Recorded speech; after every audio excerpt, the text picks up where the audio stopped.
Assalamualaikum warahmatullahi wabarakatuh. Saya Vinka Amanda dari kelas HTNF semester 4. Di sini saya akan mempresentasikan mata kuliah Filsafat Hukum Islam Prodi Hukum Tata Negara yang diampu oleh dosen Hervin Yogi Pradikta, MHI.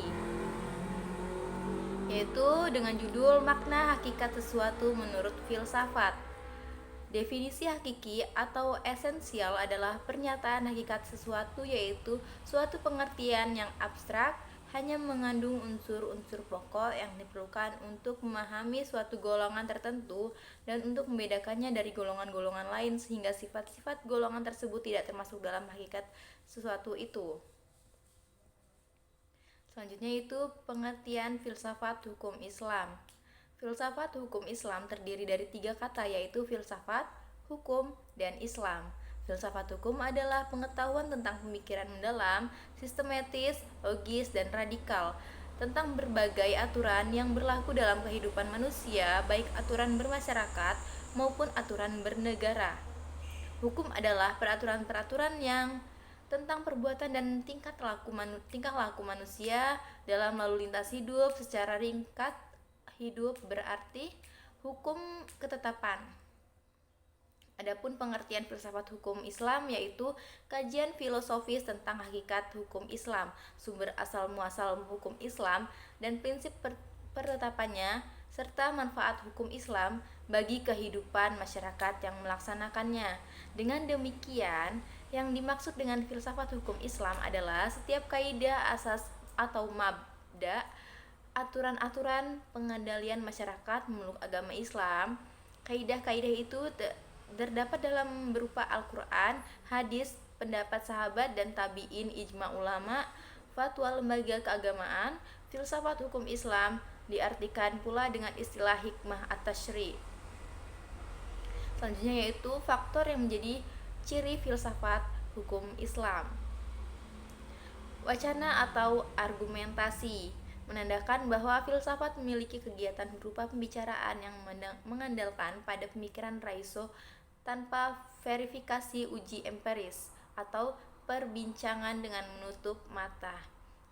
Kebenaran filosofis tidak memerlukan pembuktian atau tidak perlu didasarkan bukti kebenaran, baik melalui eksperimentasi maupun pencarian data lapangan. Yang kedua yaitu segala hal atau sekian alam. Artinya, semua manusia membicarakan filsafat adalah segala hal menyangkut keseluruhan yang bersifat universal. Tidak ada yang tidak tersentuh oleh pembicaraan filsafat.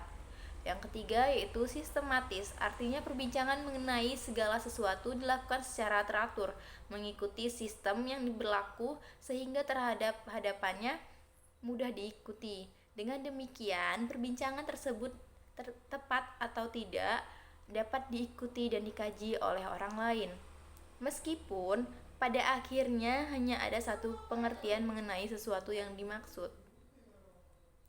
Yang keempat yaitu radikal, artinya sampai ke akar-akarnya, sampai pada konsekuensinya. Yang terakhir radikal artinya akar, yang juga disebut arsye sebagai ciri khas berpikir filosofis. Perbedaannya dengan pengetahuan adalah adanya asumsi sebagai titik tolak yang disebut sebagai keyakinan filsafati, yaitu philosophical belief. Yang kelima yaitu hakikat, merupakan istilah yang menjadi ciri khas filsafat. Hakikat adalah pemahaman atau cara yang paling mendasar. Jadi filsafat tidak hanya membicarakan tentang wujud atau materi sebagaimana ilmu pengetahuan, tetapi berbicara makna yang hakikat terdapat di belakangnya. Dalam filsafat, hakikat tersebut sebagai akibat dari berpikir radikal. Berdasarkan 5 ciri berpikir filosofis tersebut, dapat diambil pemahaman bahwa filsafat merupakan kebebasan berpikir manusia terhadap segala sesuatu tanpa batas, dengan mengacu pada hukum keraguan atas segala hal, bahwa sekalian alam dan segala hal dapat dilihat dari berbagai hal sudut melalui kontemplasi pemikiran yang sistematis, logis, dan radikal. segala hal yang dipikirkan oleh filsafat, yaitu berkaitan dengan 9 hal. Yang pertama, berhubungan dengan sesuatu yang bersifat metafisik yang tidak dapat dilihat. Yang kedua, berhubungan dengan alam semesta yang fisikal dan terbentuk oleh hukum perubahan. Yang ketiga, segala sesuatu yang rasional dan irasional. Yang keempat, semua yang bersifat natural dan sparantural. Yang kelima, berhubungan dengan akal, rasa, pikiran, intuisi, dan persepsi. Yang keenam, sehubungan dengan hakikat yang terbatas dan yang tidak terbatas. Yang ketujuh, berhubungan dengan teori pengetahuan pada semua keberadaan pengetahuan manusia yang objektif maupun yang subjektif. Yang kedelapan, berhubungan dengan fungsi dan manfaat segala sesuatu yang didambakan manusia atau dihindarinya. Yang kesembilan, yaitu dengan berhubungan dengan kebenaran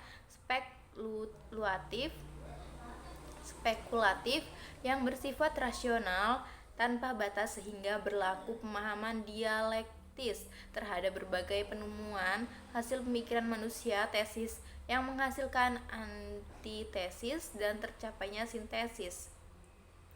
Sekian presentasi dari saya. Apabila banyak kurangnya saya mohon maaf, kepada Allah saya mohon ampun. Wallahumma illa aqwamit thoriq.